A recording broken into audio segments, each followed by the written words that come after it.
Assalamualaikum warahmatullahi wabarakatuh. Salam sejahtera untuk kita semua. Hari ini Ibu akan menjelaskan materi terkait dengan kebijakan, salah satu kebijakan yang dilakukan pada masa pemerintahan kolonial Belanda di Indonesia. Jika kalian lihat, terdapat potret atau gambar di atas. Nah, gambar di atas merupakan sebuah gambar di mana ini sedang terjadi peristiwa kerja paksa, di mana rakyat pribumi. Nah, rakyat pribuminya itu adalah yang ini, kemudian yang di sini dan di sini. Ini sedang melakukan praktik kerja paksa untuk membangun infrastruktur berupa jalan raya. Tapi kalau kita lihat di sini, selain jalan raya juga dibangun rel kereta api. Nah, ini adapun fungsinya tentunya nanti digunakan sebagai jalur ataupun jalan alternatif untuk penyaluran rempah-rempah ataupun hasil bumi dari berbagai kota yang ada di Pulau Jawa hingga bisa nantinya dikumpulkan di satu tempat atau di pelabuhan-pelabuhan dagang di ujung-ujung Pulau Jawa. Di sini Ibu menggunakan sistem adik Simba, di mana nanti kita akan membahas apa itu kerja paksa, di mana dilaksanakannya, kapan, siapa tokohnya, kemudian mengapa dilakukan sistem kerja paksa tersebut, dan bagaimana kronologi ataupun bagaimana akhir dari kerja paksa tersebut. Nah, di sini kita mulai untuk yang pertama terkait dengan apa dan di mana kerja paksa tersebut terjadi. Kerja paksa itu sering disebut sebagai kerja rodi, artinya kerja memang dipaksakan. Kerja tidak ikhlas. Ya kenapa harus ikhlas gitu kan? Karena memang semuanya tuh serba dipaksa. Kitanya dipaksa, pribuminya maksud Ibu ya, itu dipaksa dan tidak digaji dalam pelaksanaannya.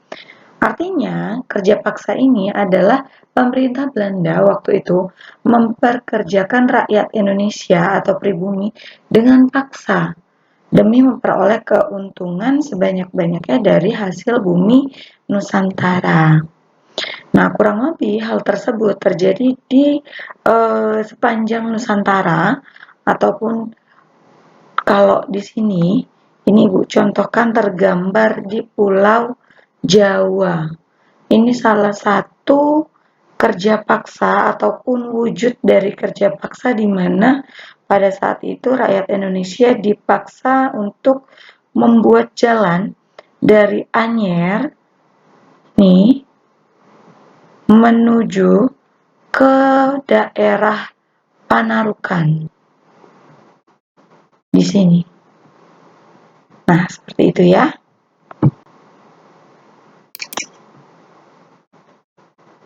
Kita lanjut ke kapan. Kapan sih Bu terjadinya kerja paksa tersebut? Nah, kerja paksa ini terjadi pada tahun 1808 sampai 1811 yang dilakukan oleh pemerintahan Belanda di bawah Gubernur Jenderal Herman William Daendels di Indonesia. Nah, ini adalah gambarannya. Daendels juga merupakan seorang politikus Belanda yang pernah menjabat sebagai Gubernur Jenderal di Hindia Belanda yang ke-36. Ini kalau kita berbicara siapa sih tokoh di balik kerja paksa, tidak lain adalah si Herman William Daendels. Nah, ini adalah kurang lebih potret dari masyarakat pribumi yang dijadikan sebagai praktik kerja paksa pada saat itu. Oke, next. Tadi kita sekaligus sudah membahas tentang siapa, kita sekarang masuk mengapa. Nah, kalau terkait mengapa, ini terkait dengan latar belakang. Mengapa sih Bu, kerja paksa itu harus terjadi? Nah, adapun latar belakang dari adanya kerja paksa ataupun kerja secara paksa di Indonesia adalah yang pertama, letak geografi antara Belanda dengan Inggris itu saling berdekatan.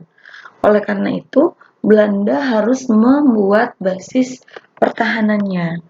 Nah, untuk membuat basis pertahanan tentunya diperlukan tentara. Nah, untuk menyuplai tentara tersebut tentunya dibutuhkan bahan baku berupa bahan pangan.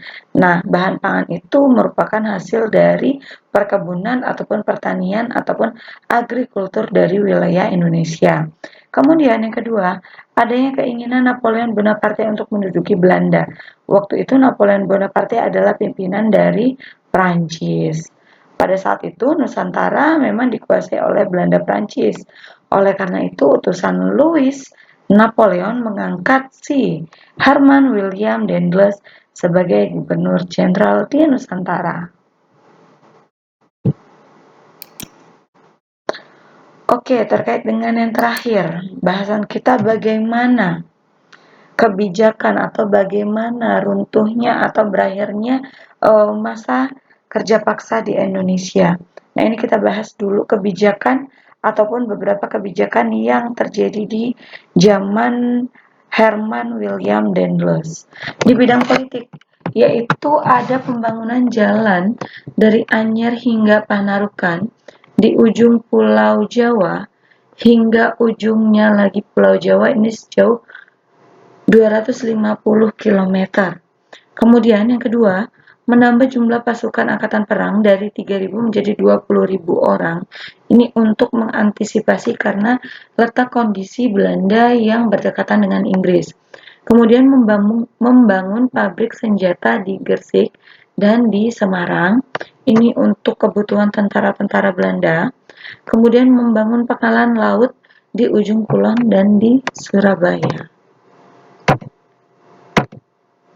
Di bidang hukum dan peradilan, ini pemerintahan kolonial membentuk 3 jenis peradilan. Yang pertama untuk orang Eropa, yang kedua peradilan untuk orang timur asing, nah yang ketiga ini untuk peradilan orang pribumi. Ini adalah gambaran pada saat itu terkait juga strata yang ada di zaman penjajahan Belanda.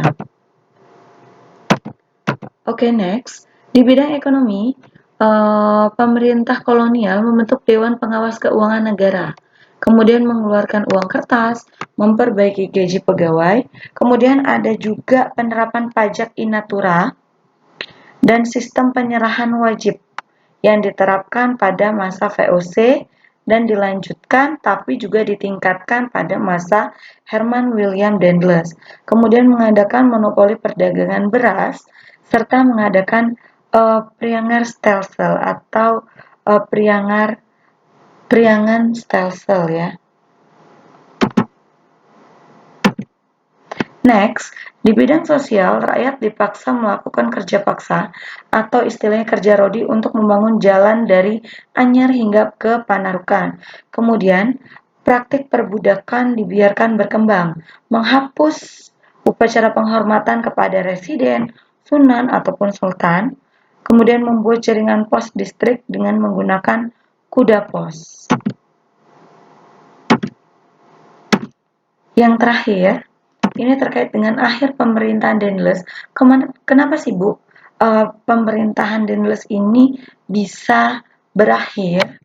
Padahal sepertinya pada saat itu kan sangat menguntungkan pihak Belanda.